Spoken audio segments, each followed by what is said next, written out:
You've tuned in to the Top 10 Gardener with garden expert Ken Lain. Join him daily as he answers timely garden questions that are sure to make a difference in your gardens. Now welcome your host, Ken Lain. And we are back with Lisa Lain. She comes each week and just shares her garden tips, tricks, that insider tip that she sees in her gardens, her neighborhood, just what she sees out there in the garden center. So welcome back to the show, Lisa. Thank you. I see a whole bunch of humongous flowers here. Bright colors. We are seeing a lot of perennials showing up now. Right. I gather that's the direction you're taking us? Yes. So we got back from being gone for just about a week or so, and I'm walking out in the nursery yard in the perennial house and just saw a ton of really beautiful perennials that have come in. It's definitely that time when those heat-loving perennials start to show up, and everything kind of takes a breath because we've had the humidity's up a little bit, getting into that monsoon, and everything just looks beautiful. Yeah, I tell folks June is perennial month because before that, we've got a lot of perennials, but they're basically green blobs in a bucket. And you got to read that tiny little tag to see the inspiration, what it's going to look like, the flower color. And then June hits and they go into bloom by themselves and no read the tags.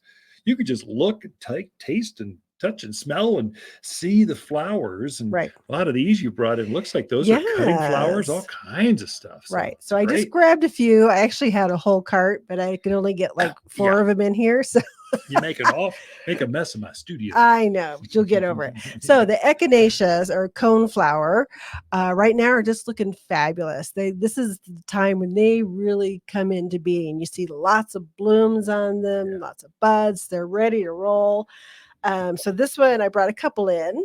So this was Sangrita. So this is kind of an orangey red color. Has that really big kind of center. It's more of your traditional cone flower. And just as pretty as can be. It's nice. This is not your grandparents' purple coneflower. This is way brighter. For those of you watching it on the video piece, the YouTubes and the Apples, Spotify's, the video is worthwhile on this one. It's just spectacular. We're trying to introduce more Echinaceas because they're so hardy here. The birds love them. They love the sun, the wind. They're tough. Animals don't eat them. There's just a lot going on. They have a very sandpapery kind of leaf. So most of the time the critters leave them alone. And then they, like you said, they're always coming up with new varieties. So that's the Sangrita, nice and orange. This one's Fresco Apricot. Ooh, Apricot. So you don't see that. This one actually has the bloom on it is huge. The center part of it, the little cone part of it, is actually a little smaller, but the petals, it almost has like a double petal to it. And it truly is a real pretty, almost like sunset color. Apricot is absolutely gorgeous. And you could put the two together. I mean, the flowers on both of these are pretty much the size of your hand, not without the fingers, just your palm of your hand is that size. With buds coming up. There's dozens of buds. These are varieties that benefit from when that flower is done. Pinch it off. Just pinch off that spent flower and it will automatically set up another flower right after that. So you see waves of flowers coming into the gardens this way. And these should continue to bloom up until frost. So we've got a lot of season left. They're great in perennial beds, great in containers, takes the full sun. One's a single flower, one's a double. And they're just, wow, that apricot is really striking. Pretty? Yeah. So right now we have reds, yellows, pinks, apricots, probably like 5 or 6 different colors out there right at the moment. Like I was saying, great. Love the heat, love the sun. You can put them out in the heat and they're fine with that. You don't have to baby them. Butterfly magnets. Yes. Butterflies love this one. And actually little birds like it too. Yeah, they'll come pick the little seeds out of those. So that's a new one that's in. And then also, so most people have seen delphinium before. Delphinium's kind of a little bit more of a shade plant, sends off a nice spike with lots of flowers up and down the spike. They're usually blue, dark blue, white. Well, now they've got a new one. And this one is, they call it Red Lark Delphinium. Red lark, interesting, but it's not red. It's kind of salmon pink. Salmon. It does have red. The tinges of the petals are red, but it's definitely not blue. No. Yeah. It's just so pretty. It has a very different color. You usually don't see delphinium in this color.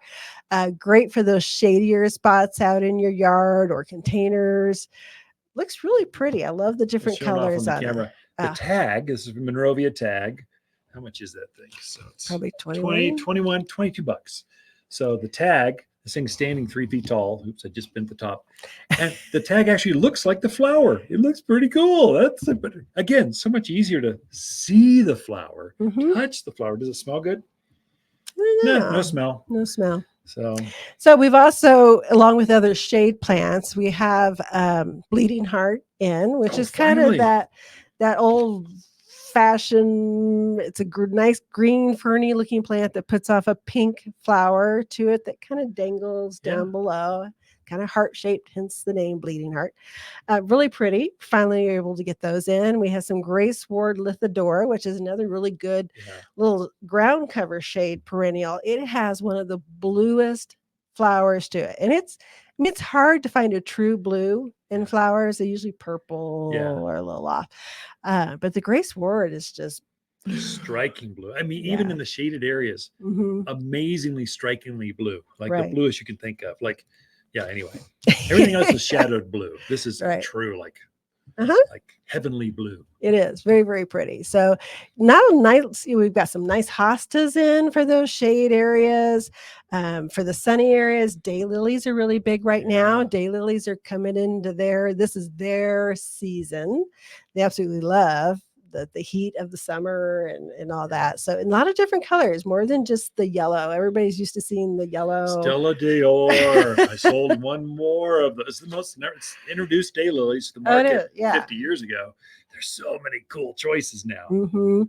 There's some beautiful kind of burgundy ones out there that have a variegated yellow around the edge of them.